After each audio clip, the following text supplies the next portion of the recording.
This one. Main event. Here we go.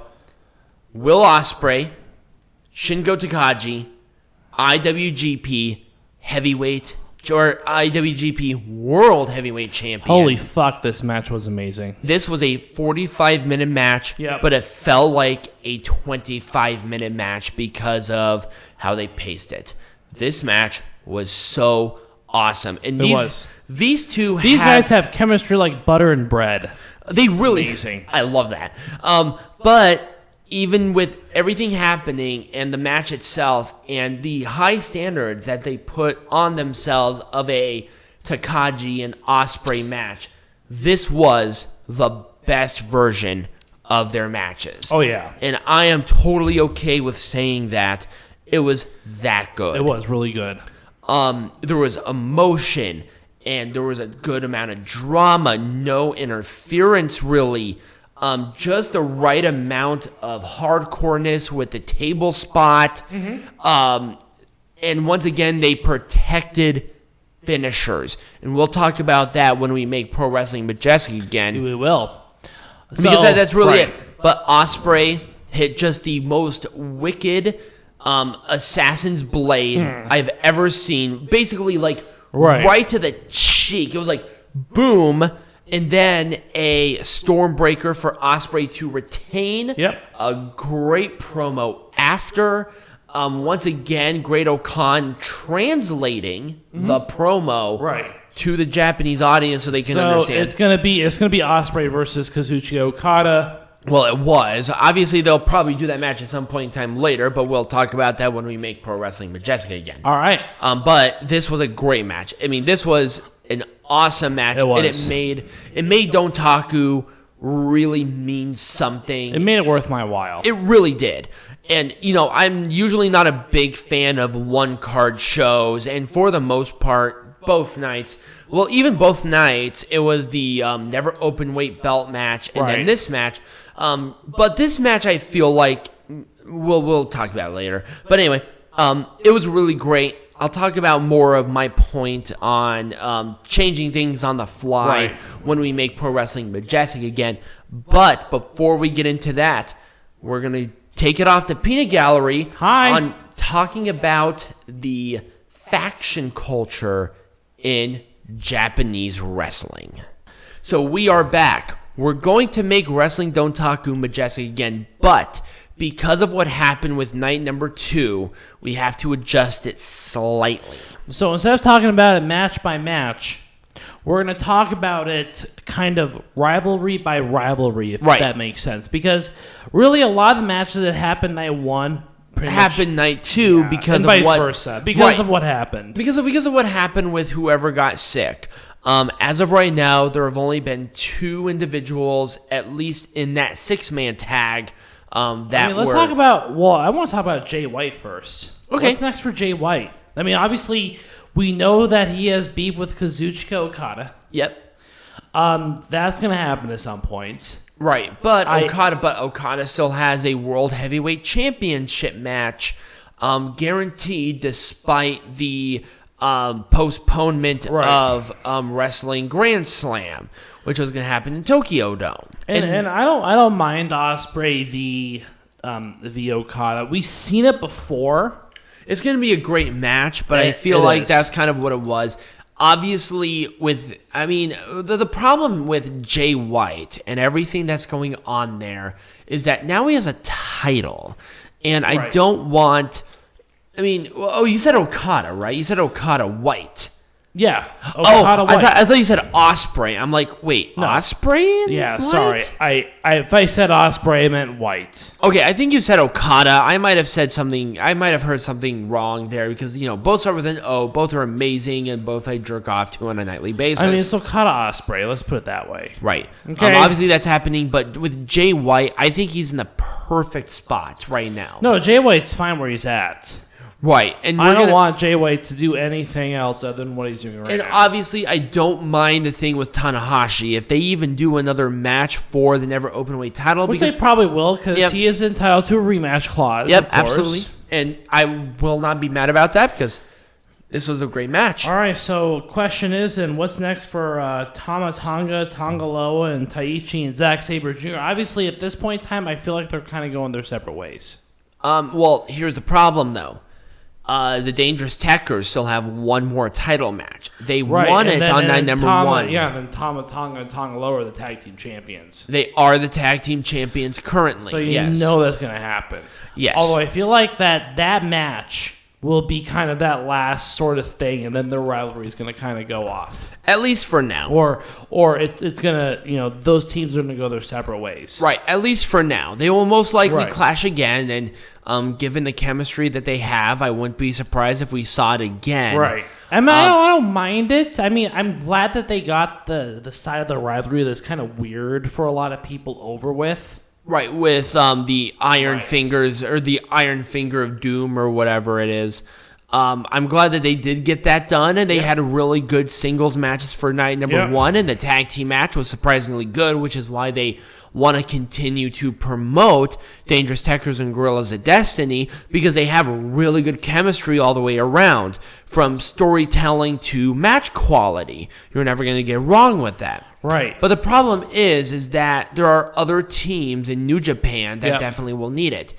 I feel like, once again, COVID is coming into play about what they can do. Right. I feel like we would have definitely have seen Thin Juice somewhere in the title scene at this point. But they're stuck in America, of course, doing the... And we talked about this last week with Impact Wrestling. We did, or a few weeks ago with Impact Wrestling. We kind of knew that they were going to kind of stay in the U.S. for the time being, at least until the summer. So, and then we have El Phantasmo now going to Impact, because it might be a little bit harder for him to go to Japan right now, especially given the new state of emergency orders for certain parts of Japan. I totally understand it. So what about this? Fucking Zack Sabre. Okay, I do want to say something about Zack Sabre Jr. that bothered me. I did not know he spoke fluent Japanese. And that was weird. You're weird. He's been in Japan for like 5 or 6 years. I don't know. Speaking of I just was expecting somebody that was coming right out of fucking... Speaking of an individual that cannot speak a language, let's talk about the rivalry that's continuing between the United Empire and Los Ingobernables de Japón. Hang on, I'm trying to just in general. There we go. Okay, there we go. Trying to find a picture. Like this team. Like these two teams. This is, I think, United Empire's first big... There we go. That's a much better picture. Big rivalry, like, sort of thing. I don't know. What are your opinions on this? So, I definitely think that. Yeah, 100%. Obviously, we have multiple components in rivalries. We have, obviously, Takagi and Ospreay. We have Naito and Great-O-Khan.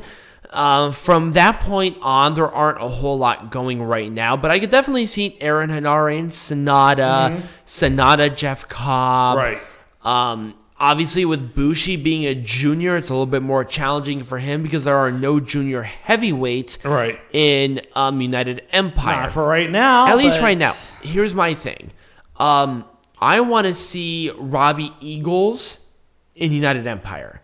I think that I was thinking like they need a good junior heavyweight in that. They got to have a really good junior heavyweight. El Phantasmo, I think he's too much of a renegade to be a part of United Empire. No, El Phantasmo is not a good. He's a Bullet Club guy. He's a Bullet Club guy. Yep. Robbie Eagles would be the right guy. Yep. He's Australian, so country. I mean, Aaron Henare from New Zealand. It's not the same. But we talked about having that sort of like country guy, like that sort of like outback renegade outlaw. Robbie Eagles. Robbie Eagles. We were thinking about like if oh God, who was that? Corey Graves' brother. What was his name? Sam Adonis. Sam Adonis. If Sam Adonis was in Japan, he'd be part of United Empire. And he would be representing the American part of it. Right, that renegade outlaw. Because now keep in mind is that the gimmick that Sam Adonis he was the pro-Trump supporter in Mexico, and he was the leader of that faction that people like Brian Cage were in. And they were uber. Like, they were like like waving flags that literally had Trump's face on it in Mexico around 2015, 2016. Right. You can't get more heat than that. Right. But the point being is that there are so many people that can join it, but the problem is that with the United Empire, you are limited to one person per country or culture. But that is the beauty of it as well, because there are so many different people that can join a faction like this. You know what I'd really like to see, and I'm not even sure. And quite frankly, when it comes to New Japan, you shouldn't really have more than like 7 or 8 people per faction. And here's my thing: I want to see some controversy with the United Empire to a point of craziness. I want to see either an Indian member, like, Indian member of it. Right, which like the dot Indians, like subcontinent Indians, right. That would be crazy. To the United Empire. Are you kidding? That would be insanely controversial. What about the fat 8-year-old Indian boy? Right? What was his name? I can't remember. I watch a lot of Mark-Eaty, right? Mark-Eaty. Apparently, Peanut Gallery does not know who he watches at all. But the problem is that one guy who's it's either that, or I would love to see like a Ugandan, a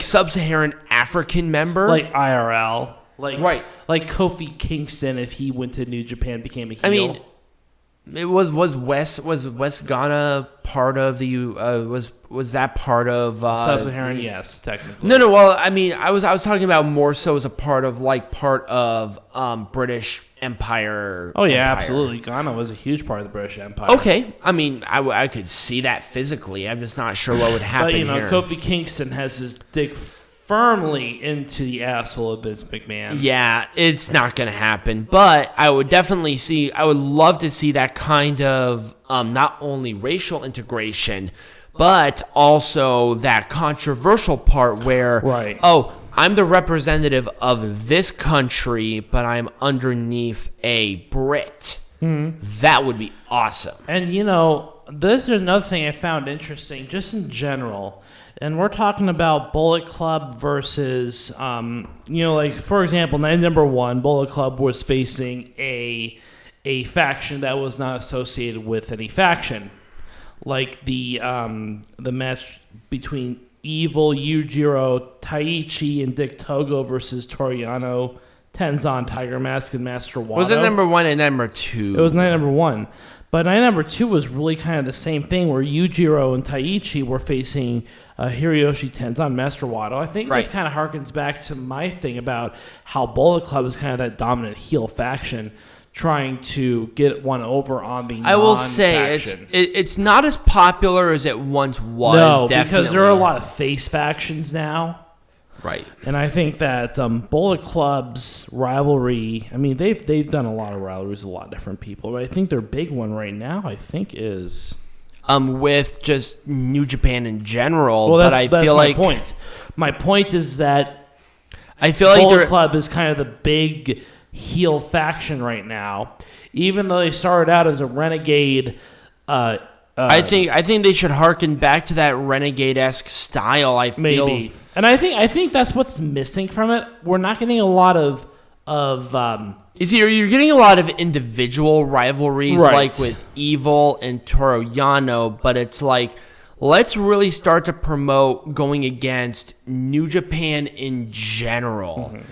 I'm usually not the biggest fans of factions or anything like that. But the point being is that I think that Bullet Club has kind of taken on that mantle of that heel faction in general. There's a thing about controversy that I really enjoy, and they're really, other than maybe United Empire that has the opportunity to have some controversy, there really isn't anything there. And I think part of it also, it's like, they don't know who wants to be a main eventer. It's like Evil was double champion at one point, where Bullet Club was actually now starting to gain that momentum again. Bullet Club is kind of put off to the wayside now, because really right now United Empire is the main focus. Is the new dominant heel. Even though they're not big, they're kind of the dominant heel faction. Here's Bullet Club kind of languishing off to the sidelines. But they have titles. But then you have like Jon Moxley, who has that stranglehold on the United States heavyweight champion,